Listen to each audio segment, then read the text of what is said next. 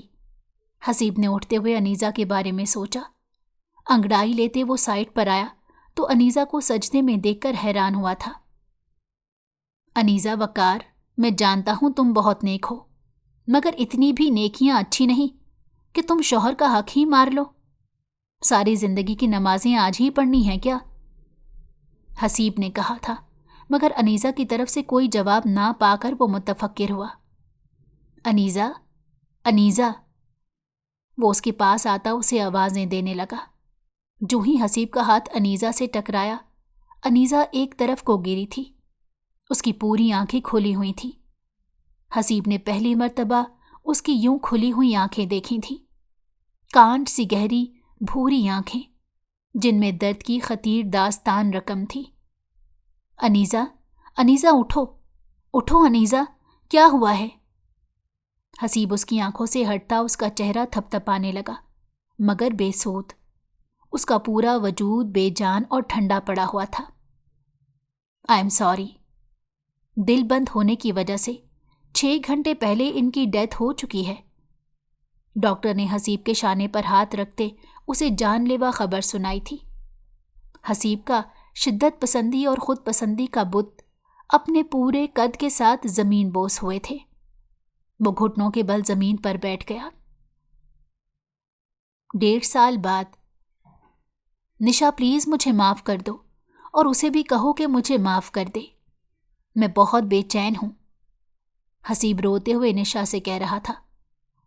کبھی نہیں حسیب ملک، مجھے تم پر کبھی ترس نہیں آئے گا، میں اتنی ظرف والی نہیں۔ تم سے شادی میں نے صرف اپنی دوست کا بدلہ لینے کے لیے کی ہے۔ تم شرمندگی کا یہ احساس لیے ہی مر جاؤ گے، اسی روز مجھے سکون ملے گا، نشا نے دل پر پتھر رکھتے ہوئے کہا تھا۔ حسیب کی حالت دیکھتے اس کا دل کٹ رہا تھا، مگر وہ اسے اتنی جلدی معاف کر کے پھر سے کسی انیزہ وقار کا وقار چھیننے کی اجازت نہیں دے سکتی تھی۔ اگر آپ کو ہماری کہانی پسند آئی ہو تو ہمارے چینل کو لائک کریں اور سبسکرائب کر دیں۔ بیل نوٹیفیکیشن کو بھی آن کر دیں تاکہ ہماری آنے والی ہر مزیدار کہانی آپ کو وقت پر ملتی رہے۔